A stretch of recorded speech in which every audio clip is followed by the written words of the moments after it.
Okay, backup locations and preferences. So backup locations is a pretty important deal. I have a directory on my server called backups where I want to have all my stuff live. So I want to tell, this is essentially where I want the backup sets to go. The backups actually be backed up to. So this could be any network location that we want. I happen to have created a local one, but it obviously can be on a NAV, it can be wherever you want it to be. In my case, it is this string. Important note, it must be shared out as this type of share. Now, this dialog will technically accept a $ hidden or admin share, so to speak. But because of the way the mount process works, which we'll talk about in detail next session, we really need to have this set up as a proper Windows share, right? Because SQL Server needs to be able to access it at that point, and SQL Server can be very finicky about where he will host data files from. So we need to have it as a share, right? I'm going to give it a friendly name, which is going to be primary backup location. I'm going to set it as a default backup set location and hit save.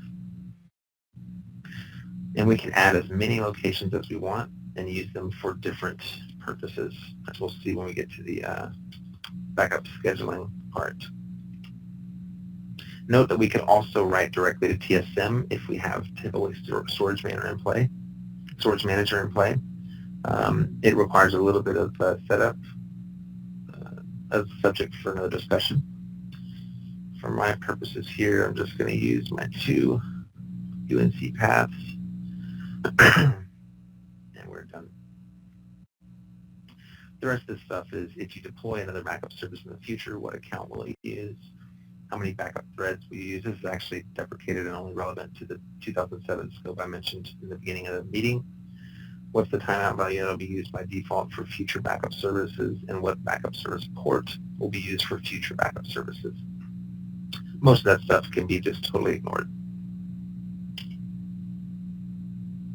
Alerts. What will we set alerts for if a backup ground operation fails or warns by default, etc., etc.? This is pretty straightforward stuff. We could want to be notified that things are successful. I don't, etc., etc. We might want to be alerted when a secondary backup service is used for an operation or when it takes longer than X number of minutes. Just a couple of options there for notifications. Speaking of notifications, where do I want them to go? Well, I want them to go to me. This is all pretty standard stuff.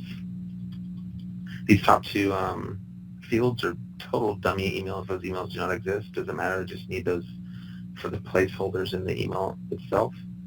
The big thing is this one. I want to be getting these notifications when those alert statuses occur, right?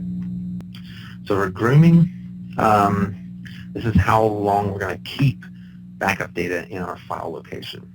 By default, we're going to delete anything over 90 days at 5:07 a.m. for some reason. There is another option to retain the last X number of backup sets. I'll go ahead and give you guys a pro tip. Don't use this checkbox. We're deprecating it in the next release. Simply utilize this action right here, which is delete backup sets from the repository and disk older than X number of days. I'm going to keep it at 14 because I don't want anything older than 2 weeks in my backup location. I'll groom my alerts every month, just because alerts represent records in our repository, just to keep the repository clean.